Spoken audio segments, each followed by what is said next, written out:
French വിപ്ലവം part 3. French വിപ്ലവം part 3. വിപ്ലവപൂർവ്വ ഫ്രാൻസിൽ ആശയവിനിമയത്തിനും ചർച്ചകൾക്കും ഉള്ള കേന്ദ്രങ്ങളായി പ്രവർത്തിച്ചിരുന്ന ഇടങ്ങളേതാ? ഉത്തരം സലോണുകളും കോഫി ഹൗസുകളും. വിപ്ലവപൂർവ്വ ഫ്രാൻസിൽ ആശയവിനിമയത്തിനും ചർച്ചകൾക്കും ഉള്ള കേന്ദ്രങ്ങളായി പ്രവർത്തിച്ചിരുന്ന ഇടങ്ങൾ ഏവ? ഉത്തരം സലോണുകളും കോഫി ഹൗസുകളും. വിദ്യാസമ്പന്നരും പ്രബുദ്ധരുമായ സ്ത്രീകൾ അവരുടെ വീടുകളിൽ സംഘടിപ്പിച്ചിരുന്ന സംരംഭം എന്താണ്? ഉത്തരം സലോണുകൾ. വിദ്യാസമ്പന്നരും പ്രബുദ്ധരുമായ സ്ത്രീകൾ അവരുടെ വീടുകളിൽ സംഘടിപ്പിച്ചിരുന്ന സംരംഭമേത്?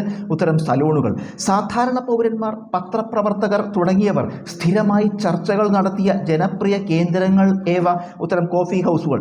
സാധാരണ പൗരന്മാർ, പത്രപ്രവർത്തകർ തുടങ്ങിയവർ സ്ഥിരമായി ചർച്ചകൾ നടത്തിയ ജനപ്രിയ കേന്ദ്രങ്ങൾ ഏവ? ഉത്തരം കോഫി ഹൗസുകൾ. ഫ്രഞ്ച് വിപ്ലവത്തിൻ്റെ ആരംഭമായി കണക്കാക്കപ്പെടുന്ന സംഭവം ഏത്? ഉത്തരം പാരീസിലെ ബാസ്റ്റിൽ കോട്ടയുടെ തകർച്ച.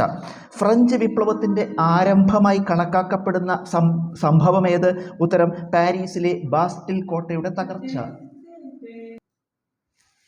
ഫ്രാൻസിലെ ബൂർബൺ സ്വേച്ഛാധിപത്യത്തിൻ്റെ പ്രതീകമായിരുന്ന ബാസ്റ്റിൽ കോട്ട കലാപകാരികൾ തകർത്തതെന്ന്? ഉത്തരം 1789 ജൂലൈ 14. ഫ്രാൻസിലെ ബൂർബൺ സ്വേച്ഛാധിപത്യത്തിൻ്റെ പ്രതീകമായിരുന്ന ബാസ്റ്റിൽ കോട്ട കലാപകാരികൾ തകർത്തതെന്നാണ്? ഉത്തരം 1789 ജൂലൈ 14. എന്താണ് ടെന്നീസ് കോർട്ട് പ്രതിജ്ഞ? ഫ്രാൻസിൽ ഒരു വ്യവസ്ഥാപിത ഭരണഘടന ഉണ്ടാകുന്നതുവരെ തങ്ങൾ പിരിഞ്ഞു പോകുകയില്ല എന്ന് 1789 ജൂൺ 20 സമ്മേളനത്തിൽ പ്രഖ്യാപിച്ചതാണ് ടെന്നീസ് കോർട്ട് പ്രതിജ്ഞ.